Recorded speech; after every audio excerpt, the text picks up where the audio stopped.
Hey everybody, this is Leslie at go2kitchens.com.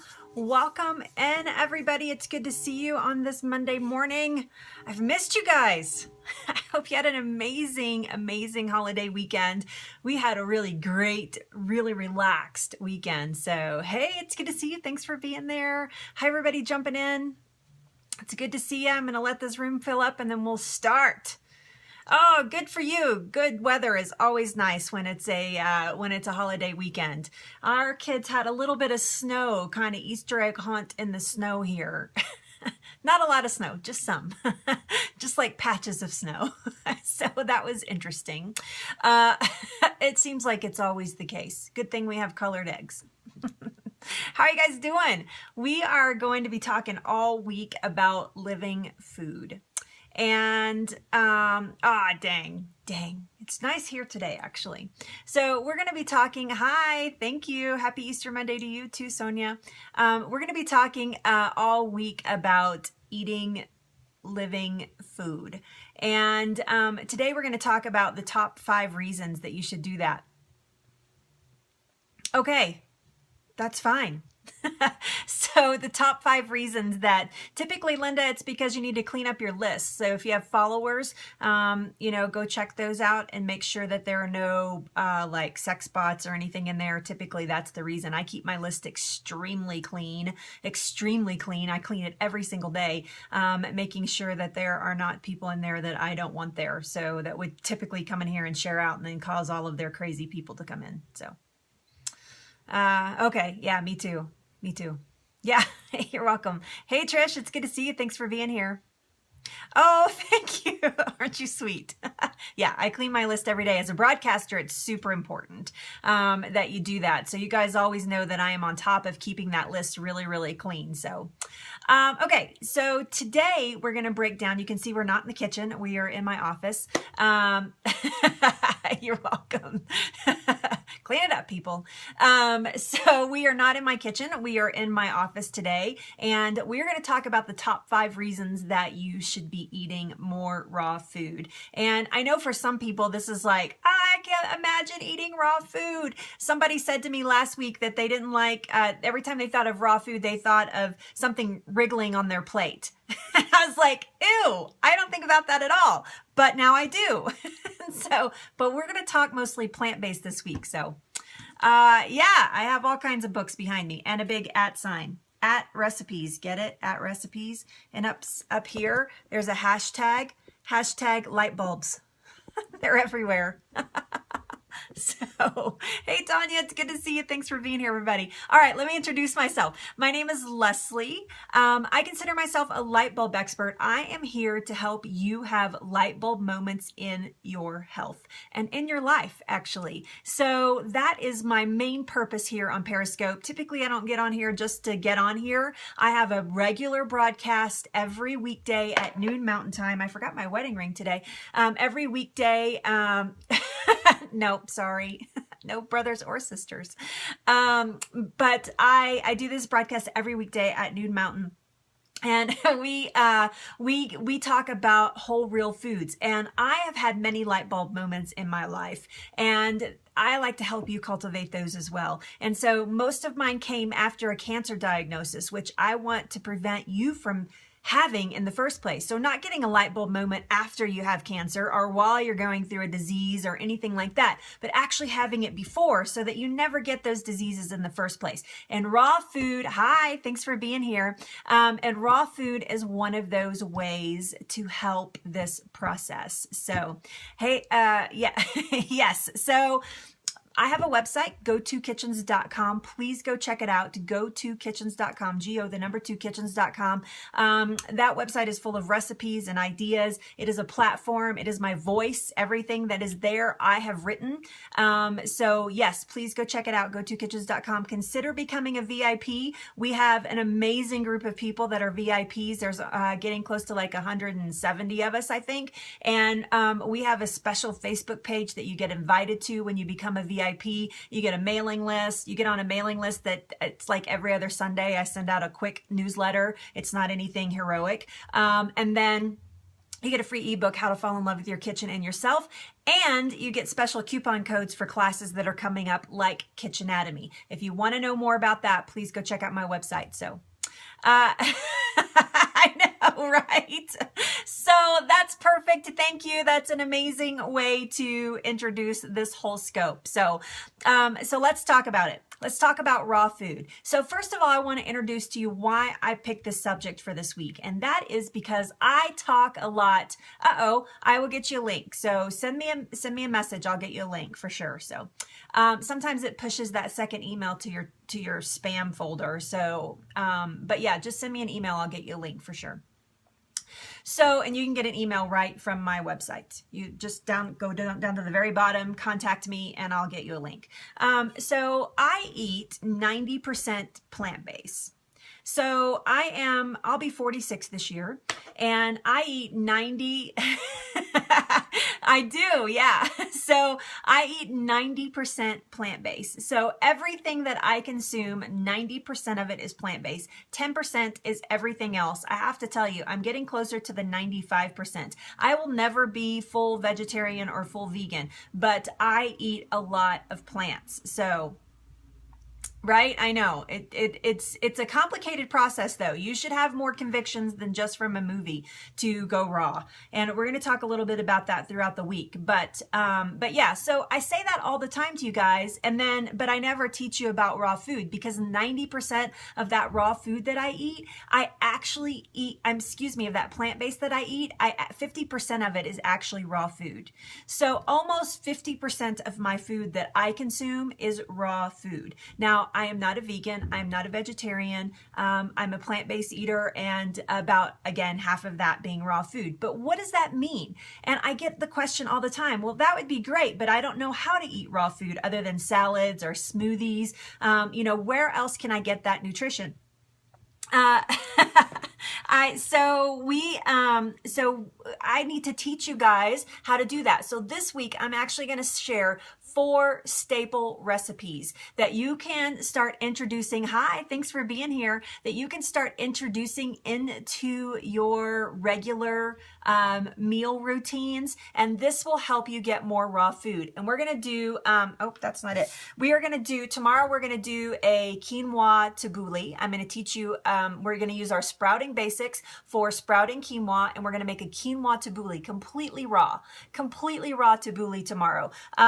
Tomorrow. We're making tabbouleh tomorrow. Say that 10 times fast.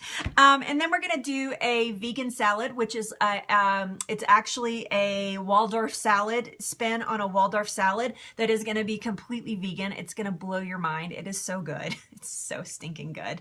And then we're going to do an easy pad thai, and then we're going to make a raw cheesecake. So, yeah, there are lots of things that you can do actually for that, but you should be eating, this week we're talking about raw food and not frozen food, but there are lots of things that you can do that. If you want to email me, we can talk more about that, or go over to the VIP section, and there are a lot of people there that can give you great ideas about how to spice those kinds of things up. So, that's awesome. That's awesome. I love that. You got the green hearts on Raw Food Week. It's like if you get like a double bonus if you get green hearts. Okay, so what is considered raw food, right? So, I love it. I love it. So what is considered a raw food? So raw food is anything that has not been cooked, or has not been cooked over 115 degrees. So you can actually eat warm food, but it's because a lot of people think, oh, if you eat raw, then it's just a bunch of cold food all the time. Like that's all you eat is cold food. But there's actually soups that you can make that are raw, that are not cooked over 115 degrees. Now, some people will push that to 130, but to be truly raw food, it needs to be under 115 degrees. So you can absolutely get all of the benefits and nutrients of food cooking it lightly, actually, and still be considered raw. So that's one thing. Some people eat all plants. Some people eat plants and animals. Just so it's not just for vegans. A lot of people think that you think about raw food and you think about raw vegan food, like every raw foodie is a is a vegan. That's not true, actually. There are some animal-based products that you can eat absolutely raw, and there are people that do that. I choose not to do that. Everything that I eat raw is plant-based. Anything that I eat that is animal-based is actually cooked. So just so you know, that's just how I do things. Sorry for the banging in the background. Robin's working on a clock and just down the hall from where I'm sitting. Sprouted seeds, nuts, beans, and grains, right? So eating sprouted seeds, nuts, beans, and grains are really a huge benefit in the raw food world. A lot of people, not a lot, some people, actually not very many, eat unpasteurized raw dairy and eggs. So fresh eggs, eating those raw, not cooking them. And then also eating the raw dairy. Hold on just a second. Let me go close another door between us and see if I can cut that sound a little bit. It's probably not distracting you guys. It distracts me a little bit. So sorry about that. We try to time it. We try to time it where that kind of stuff doesn't happen, but every once in a while it happens. So it's okay. Yes. So thanks for sharing out, Sherry. So if you guys have not shared out, if you don't mind sharing out, that would be awesome to do that. So I don't eat a lot of soy because I am a cancer survivor. I'm a breast cancer survivor. And so I don't eat a lot of soy because it throws my estrogen out of balance. So yeah, I know. Right? In cookie dough, it's fine. But yeah, I mean, I'm not big on eating raw animal products at all, unless it's raw honey. I eat a lot of raw honey. I don't eat a lot, but I eat raw honey. But other than that, I'm not so much on raw meats or foods. So yeah. And there are raw meats and fishes, obviously. Sushi is one of those things. I am not a vegan. Nope. I'm not a vegan at all. But there is, there are some raw meats and stuff that you could eat. Yeah. So yeah. Then that's fine if you don't like it. You can still get your nutrients other way. Dehydrated foods are also an amazing way to eat raw. So if you have a dehydrator or you buy dehydrated, just make sure that they're not full of sugar. So make sure that they've not been coated in sugar to make them taste good, or some sort of syrup, like a lot of banana chips. Those are raw food. They've just been dehydrated, taken all the moisture out and, left the fiber behind. But a lot of times they're just dunked in syrup to make them taste better. So just be very, very careful. So I don't know. Do you eat veggies every day? Chickpeas are amazing for you. I love chickpeas. All right, so let's talk a little bit about the proof. So there are those are the types of things that raw foodies eat on a regular basis. So all plants, sprouted grains, sprouted beans, sprouted seeds, those sorts of things, raw meats in occasion, raw dairy, if you can find it, it's very hard. It's actually illegal. Raw milk is actually illegal in a lot of states. There are very few states that have legalized raw milk. In fact, in Colorado, it's harder to get raw milk than it is to get things that are illegal, other things that are illegal. Like you could bring it across the border and they're like, raw milk. I mean, it's kind of freaky. So you have to be, you have to buy what's legal in your area. So it's illegal to sell raw milk. You can be gifted raw milk. You can actually buy a cow share. So you can actually share a cow with other people in a community and get raw milk that way. But yes, I know. Time to get your own cow, right? I know, it's crazy. I used to drink tons of raw milk when I was a kid. My great-grandparents had a farm, and I actually used to know how to milk a cow. I don't know if I could do it anymore, but we would get milk right from the cow and pull the cream. My great-grandmother would pull the cream off and give us the actual milk. It was warm still, and I loved it. It was so good. So stinking good. I could still taste it. So good. Yeah, I know. And now they're trying to make those things. So crazy, right? All right. I don't know what you mean there. So, all right. So let's keep moving on here. So a lot of raw foodies in general will say that cooking food causes carcinogens and toxins to be released in your food. I will just say that I have read about this like crazy.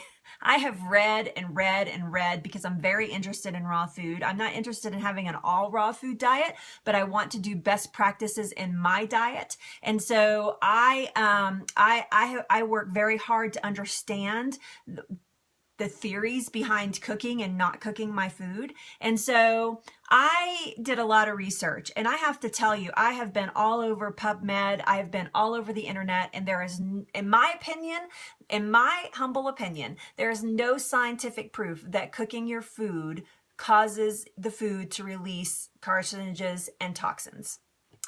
I think that that is just a way to try to scare people to eat more raw food, and I don't believe in those kinds of tactics.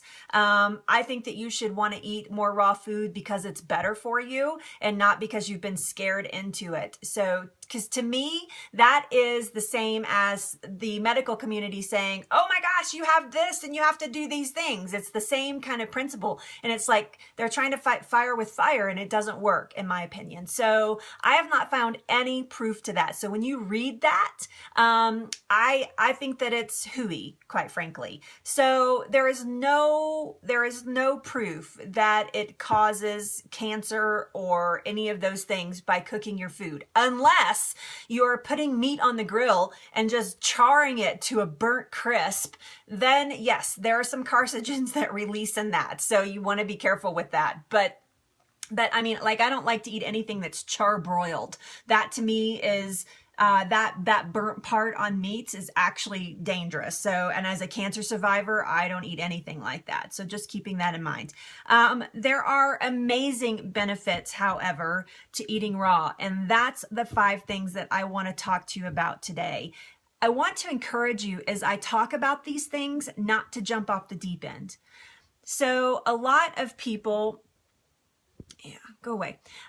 Sorry. A lot of people will, that's just being disruptive and stupid. So that's why I blocked them, if you want to know why. Not that you care. So, right? I know. Good riddance. Go away. So, I hate blocking people. I will do it, but I just don't like to do it. So, anyway, I just assume them not be here, quite frankly. So, as I talk about these 5 benefits, I don't want you jumping off the deep end and going, oh, raw food is so good for me, and then ignoring all the rest of your diet and eating only raw vegan food, because you're going to run into trouble. You could run into all kinds of deficiencies. So as we talk, these are powerful points that I'm about to make, and that's why I'm saying this up front, is I don't want you running out, saying, I'm just going to eat raw. Leslie says it's great to eat raw. That has all these benefits, and that's what I'm going to do. I don't really want you doing that. I do want you to consider getting more fresh, raw food in your diet, however, and the reason behind that is because of the 5 things that I'm about to talk about. So let's talk about them. Wow, we've actually gotten to the top 5 in like the first 15 minutes here. So number one reason is that it radically, and when I use the word radically, I mean radically improves your digestion. No, the free webinar is up right now at go2kitchens.com, Kitchenatomy, all A's in Kitchenatomy, for you to watch. So yes, if you need a link, let me know. I'll be happy to give it to you. So yes, so it radically improves your digestion. Here's why. When you eat raw foods, are living foods. So we're going to, I titled the scope with the living food in it because that's really what you're eating. When you don't cook your food, it's still alive. And so you're eating living plants, right? Now, not meats, obviously, it's not still alive, although it still has its enzymes in it. Some things are still kind of alive, but plants still have their enzymes moving around in them when you do that. When you cook them, you kill those enzymes. All right. So it's not that there's not any benefit to cook food, but you have less benefit to cook food as far as your digestion is concerned. Yes, it is true. It's absolutely true. Personal research is very, very important. So it is, sorry, I just totally lost my notes there. They just fell. So plants naturally have enzymes occurring in them. And this is what optimizes human digestion inside of you. So those enzymes that you're consuming actually up the game in your own digestive system. This is why, like if you watch Dr. Christine a lot, then you hear her talk a lot about getting plant enzymes. So, and she actually has her own enzyme now that she's selling. So if you're not eating a lot of raw food, then you should be taking some sort of digestion type enzyme that will help boost that digestive process in your body, because the types of foods that we eat in our standard American diet are actually void of these types of enzymes. So Dr. Christine Kazmar, the digestion doc. Excuse me, this is kind of her whole thing, actually, this whole enzyme nutrition type things. So when we age, especially as we age, so I am almost 46. I'm not almost 46. I'm 45. I'll be 46 in August. So later this year, I'll be 46. Every time the year changes, I'm like, I'm 46, I'm 47, whatever year it is, that's how old I am. So obviously, I'm not concerned about numbers. So I'm 45. I'm 45, and as I age, my body actually produces less natural occurring digestive enzymes. So as I eat raw food, I'm actually help boosting my system with those enzymes. Digestion is key. Digestion is absolute key to your overall health. Your body, if it's having a hard time digesting food, it will send all of its signals for healing to that digestion, trying to heal up that digestion, and it ignores other things that are going on in the body and can let disease run rampant. So your digestion is the key to your health. Eating raw food can radically change your digestion. Crazy, right? I know, totally crazy. So when you cook food, you actually destroy these plant enzymes. I know, right? I do that all the time. It's funny. My husband says, I know, let's all, right? I do. I love it. So, but it makes a huge difference, because when you consume these plant enzymes, they go to work in your gut and help your body digest other things that you're putting in it. So when you eat cooked foods, it's digesting them easier. When you're eating grains, it's digesting them easier. When you're eating meats, it's helping with all that digestion, so that your body's not focused on digestion. It runs itself like clockwork. When something comes up like cancer or arthritis or hair loss or bad teeth or anything like that, or vision, it can actually send the signals to heal that instead of working constantly on trying to fix that digestion. Got it? Okay, so that is one of the biggest reasons. Number 2, it helps balance your pH. When you eat raw foods, you actually are balancing your pH levels in your body. So here's what happens. When you consume things like, I'm sorry, I keep looking down at my notes because I want to make sure that I get this spot on right for you guys. So when you consume things like artificial sweeteners, coffees, sugars, wheats, dairy, corn, canola oil, alcohol, you are throwing your body into an acidic state. Like automatically, you are throwing your body into an acidic state. So you need to be eating more plant-based nutrition or raw food nutrition to help balance out your pH. Just like your digestion, when your pH level gets out of whack, your body sends a signal and it goes, hello, your body's too acidic. And it focuses all of its energy trying to balance out that pH. It goes into emergency mode. Your body goes into emergency mode when your pH is out of balance. So if you have an acidic body, and there are tests that you can do, and I don't know what they are, but there is tests that you can do to actually test your pH levels. There's all kinds of tests actually that do that. There are blood tests, there are spit tests, they can even test it in your hair and your fingernails. They can do it all kinds of things.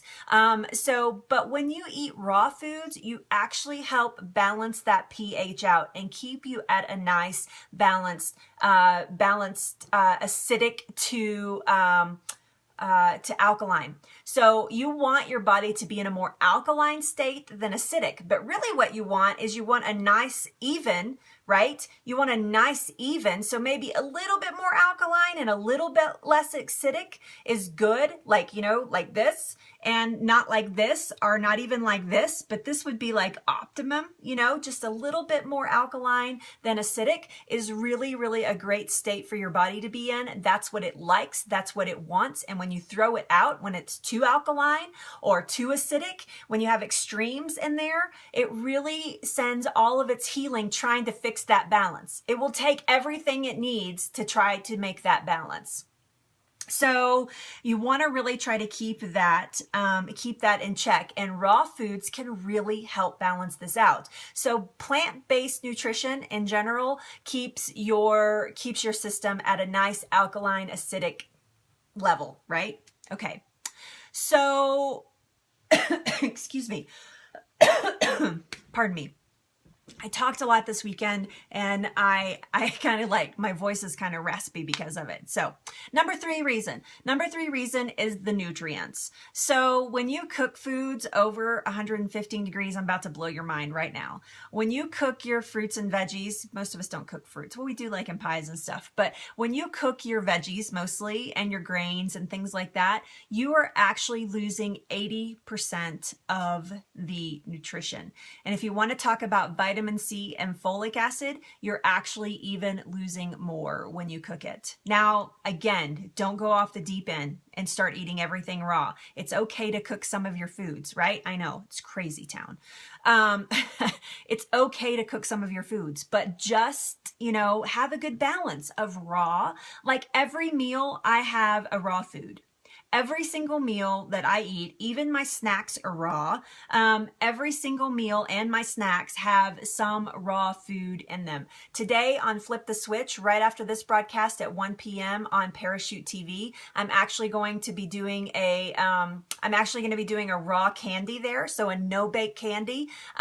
It's not perfect food. It is not perfect for you, but as opposed to a candy bar, if we're talking about a candy bar and this candy that I'm making today, pick the candy I'm making today, but it's made with all real food. So when I have a sweet tooth, when I have something, you know, that I want to, Parachute TV 1, you can follow them right here on Periscope. Just go to the search function of Periscope and type in Parachute TV 1. Yeah.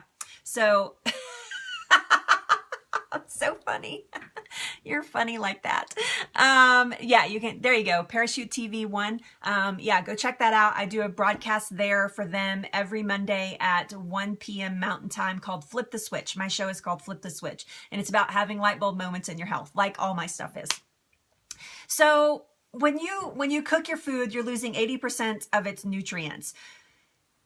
At that point, you're losing major anti-inflammatory points.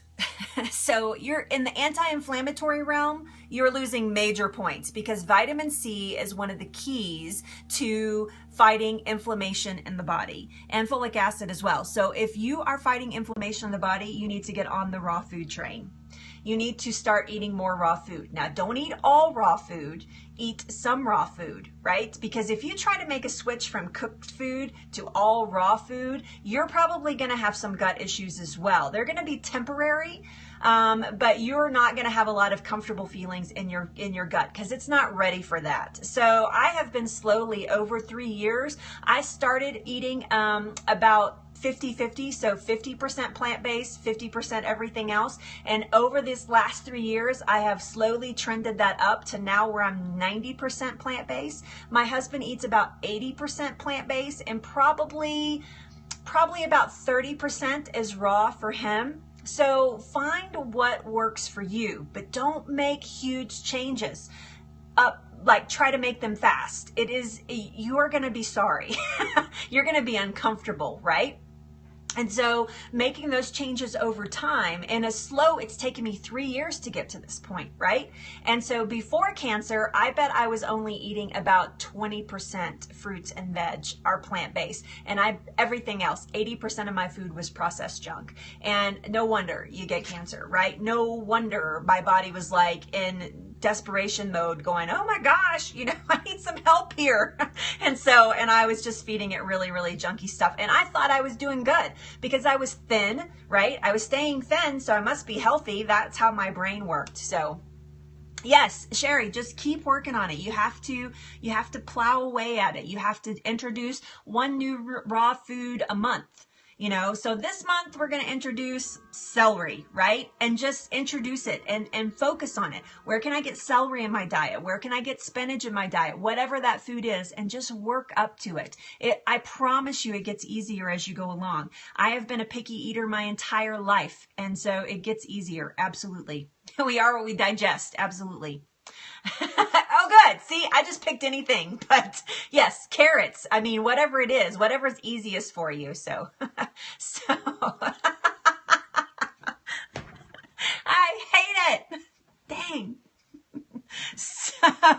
So yes, when you're eating cooked foods, you're losing a lot of inflammatory points. Now, anti-inflammatory points. So, but don't panic. If you're eating mostly cooked foods and you're still eating a lot of plants, it's okay. Don't panic. Just try to work your way up to getting more raw. So, right? Make it in little bitty, like that's my celery trick, is especially like with Robin and stuff. My husband, who's he's not a picky eater. He just has really accelerated taste buds. But I dice things up really, really small, into little bitty tiny things, and he's still getting the raw food nutrition, but it's not in these big chunky things that he doesn't like. So, yep.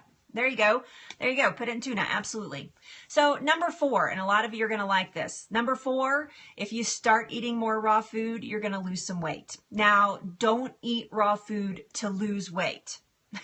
Got it? Does that make sense? I don't want you to go on a raw food diet so that you lose some weight, because most certainly you're going to lose some weight when you start incorporating all raw food or more raw food into your diet. Here's the reason though. It doesn't have anything to do with other than your brain, stomach, and mouth connection. So, you know what? I will tell you that if you think that you would eat more raw food if you used a little ranch dressing, then eat it.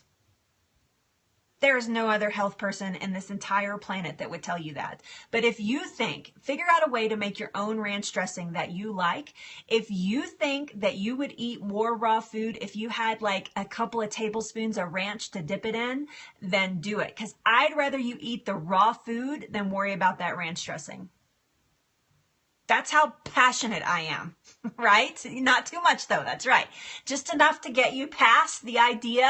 I know, right? So just to get enough to get you past the idea of that you're eating something raw, because as you dwindle that down, you will change your habits and you'll begin to think, oh, try a little salt on your raw food. This goes a long way. A little salt and pepper on a carrot or on a cantaloupe or on anything like that goes a long way, especially if you're cutting processed foods out of your diet. Then you can allow yourself to salt things and pepper things a little bit more, right? So whatever helps to get you to get more raw vegetables. When I first started eating raw vegetables, I love ranch dressing. I'm from Texas, and everything in Texas gets ranch dressing on it, and we dip our pretzels in it. Everything gets ranch dressing on it. And so, right, raw ranch dressing. Yeah, and if you make it with good, clean ingredients, and that helps you eat more raw, then do it. I am all for it. I'm all for it, right? Dallas, Fort Worth. Yeah, mostly I was born and raised in Fort Worth, lived in Dallas for a long time too, so. I know, I love watermelon. Yes. I know, everything in Texas gets dipped in ranch dressing. Oh my gosh, that's crazy. Now, I've never heard of that. Pizza crust. Yeah, like dipping your pizza crust in ranch dressing. That was like, you couldn't eat pizza without it. I mean, that was like normal. So, yeah. Okay, so weight loss. Here's what's happening. You have a brain, stomach, mouth connection. And that is this. When the longer it takes to chew something, the more your brain sends a signal to your stomach and says, I'm full, you can stop now. It's crazy, right? But it's so true. So when you chew something, when you spend a lot of time chewing something, right? Like raw fruit and raw veggies, you have to chew them more, right? Than you do cooked. When you have cooked ones, you don't have to chew them as much because they're mushy. I mean, not mushy. They don't have to be mushy, but they're soft and you don't have to chew them as much. Should you drink water with food or not? Not ice water, but room temperature water is absolutely fine. Yeah, nothing super cold when you're eating, in my opinion. And that's just because it cools off your stomach too much and doesn't allow it to digest foods properly. So, and other things too. Your mouth doesn't release as much saliva when it has something liquid in it. So yeah, I mean, I have about 8 ounces of whatever I'm drinking with my meal each time. So yeah. Yeah, I agree. I agree. Everybody needs to eat more raw. So, excuse me. So the longer it takes to chew, the faster your brain sends a signal to your stomach that says, I'm full, which means that you're going to stay fuller longer as well. And the reason you're going to stay fuller longer is because of the natural fiber that is in fruits and vegetables. So you're chewing it all up, right? And you need to make sure you chew it well. That's very, very important. So chewing your food until a point where if you spit it out, you don't recognize what it is. I've actually done that with a client. We were working hard. She was eating right, and we weren't seeing a lot of changes. So no needle movers. Like we couldn't move anything in her life. You know, like she was eating so much better, and I knew she was, and because I was going grocery shopping with her, and I knew that's what she was eating, and I couldn't figure out why we weren't seeing big changes in her health. And so we started working on her digestive system, which is usually where I start. And I asked her to chew her food and spit it back out, which is disgusting, so I could see it. And when she did, I could tell exactly what her food was. And she was barely chewing her food. And as I watched her eat, I could tell she was barely chewing her food. And so we started talking about, okay, what dental issues do you have? Do you have teeth issues? Do you feel like she's an elderly client? And do you feel like extra virgin olive oil? Do you feel like you can't chew your food well? And so come to find out, she had beautiful dentures, because I didn't even know she had dentures. I couldn't even tell. And so her dentures were really inhibiting the amount of way that she could chew her food. And so she, once we fixed that, she actually went and had her dentures like implanted, so she has more secure feeling when she chewed. It really started making a big impact. It took her forever to eat, but that's okay, because she needed to chew her food better because it couldn't do what it was supposed to do in her digestive system. So it all starts here in your pie hole. It all starts right here with the amount that you're chewing your food. The saliva in your mouth actually helps break down your food and start the digestion process before you even swallow it. So make sure that you're doing that. So, but if you start to eat, more raw food, you will probably see a weight loss. But don't eat raw food to lose weight. That is not an effective way, in my opinion, because you're going to probably experience some bloating. If you go from cooked food to raw food and don't have any like period of change in there, you're going to experience some uncomfortable feelings in your gut, just so you know, temporarily. There you go. Yep. A little extra virgin olive oil in there. Even some fractionated coconut oil is great.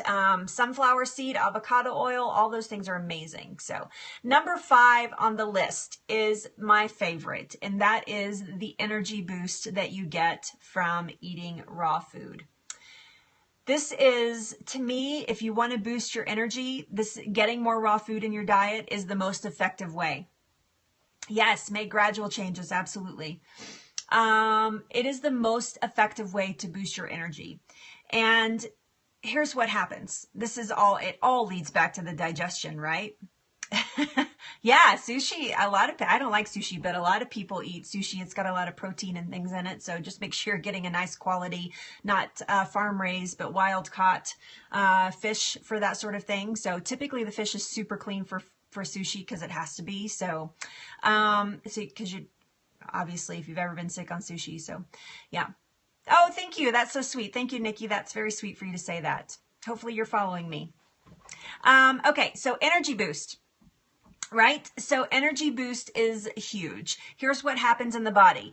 Because your digestion is working better when you eat raw foods, you're actually putting less stress on your cardiovascular system.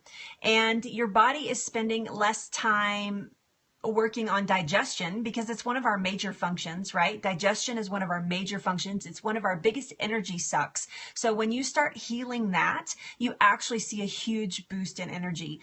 I don't know how many times a week I get messages from people, fun, cute little messages that I love and don't stop sending them, that say, I don't know how you fit it all in.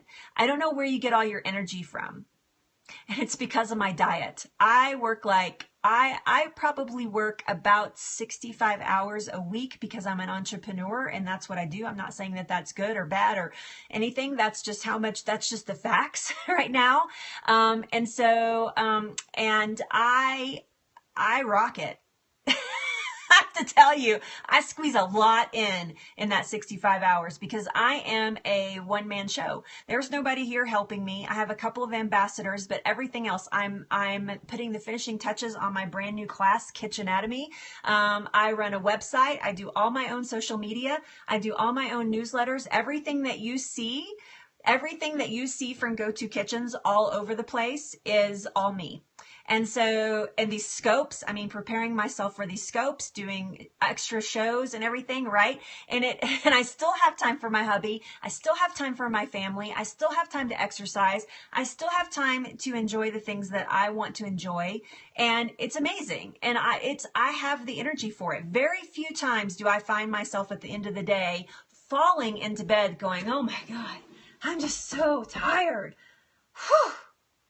Last Friday was one of those days, but after last Friday, I was so tired. I did my first webinar last Friday. I was exhausted after that. So, but that is that I'm having raw food today for lunch, actually. But that is because my body doesn't focus so much on digestion. That is because I don't even eat all raw food. I just eat a little bit. I eat 50% plant-based raw food. So, imagine if I up my game. Oh my God. You guys would be like, shut up, lady, sit down, for heaven's sakes.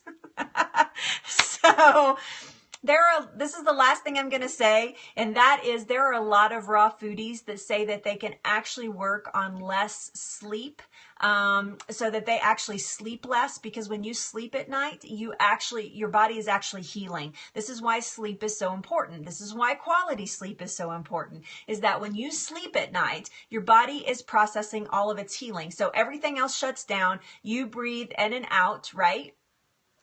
You breathe in and out, and your mind is still filtering things that have happened through the day, and you're in your dream world and everything, and your eyes are doing a little flittering in your REM cycle, and your body's moving a little bit, but really everything else is shut down, and it's down for repair. This is your maintenance time. This is when your body goes into maintenance routines, and this is why sleep is so important.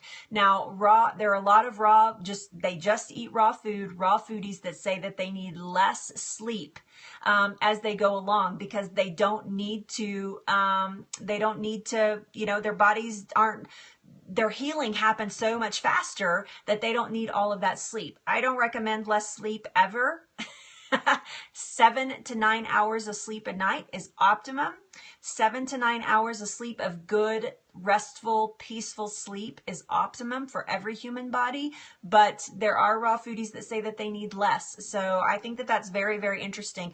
I didn't have time to dig into that more, but I am as I go along and I learn more about raw food, because I have to tell you, I actually am sleeping about 7 hours. 3 years ago, I really needed about 9 to 10 hours to feel relaxed the next morning, to feel like I was ready for the day. I needed about 9-10 hours, and I've always been a great sleeper. But as my diet changes, I'm actually finding that 7 to 8 hours is actually optimum for me. So yes, I know a lot of people with their Fitbits that really enjoy tracking that sort of thing. For me, it would stress me out. It would be too much. I would be too critical on myself. I'd be like, oh my God, what are you doing? Why aren't you sleeping more? So I know when I have good quality sleep. Yeah. So yes. So there, you're right. I know. Cause I'm a numbers person. I'm a statistics person, and that would like appeal to something in me that would probably be dangerous.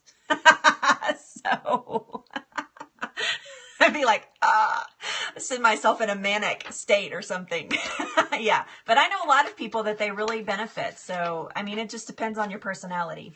All right, you guys. So in 15 minutes, I'm going to be over on Parachute TV1 doing my show, Flip the Switch. We are making a raw food candy today that is amazing, that I wouldn't feel bad about giving to anybody except a vegan because it has honey in it. But it is absolutely amazing. So good for you. It's like a little energy pack in this little candy that tastes amazing. So thank you so much for being here, everybody. I super appreciate it. The website is go2kitchens.com. If you want more of what you're getting on these periscopes, please follow me because I do the show every weekday at noon. And then I have fermented beets, yeah.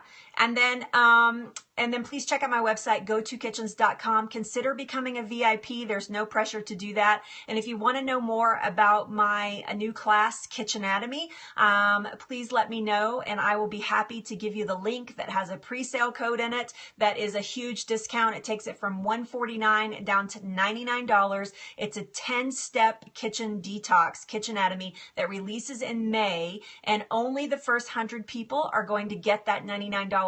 After that, it is going up to, I eat fermented foods every day. After that, it is going up to $149, and that's where it will stay. So yes. I don't. No, I don't. Yeah, so somebody had a great question and I missed it. I see somebody had said great question and I missed it. Once or twice? Once, twice, what does that mean? How many times a day do I eat fermented foods? I eat it once a day, typically in kombucha or in beets, raw or cooked before fermenting. Raw. Yeah, you can blanch them if you wanted to, but then you're killing off the bacteria that you're trying to create. So I would do raw, and I wouldn't even really wash them. Unless they're just muddy. If they're muddy, you want to give them a rinse, but it's that dirt actually in there that is creating that fermentation. So that's where the bacteria is that you're trying to cultivate. I just do, yeah, so I just do, I do about 16 ounces of kombucha, but I've been drinking fermented and eating fermented foods for a while. So that's about what I do. And then sauerkraut, I only eat about 2 tablespoons. Yeah. Yeah, that's an opinion. That's fine. All right, you guys, I got to scat out. I got to go set up for my other Periscope that is starting in 10 minutes. So, so you guys have an amazing day. I will see you tomorrow at noon Mountain Time. Tomorrow we are making quinoa tabbouleh. You do not want to miss it. If you don't know what tabbouleh is, all you need to know is that it's fabulous. Google it, and I'll see you tomorrow. Bye, you guys. Love you so much. Thanks for everything. Bye.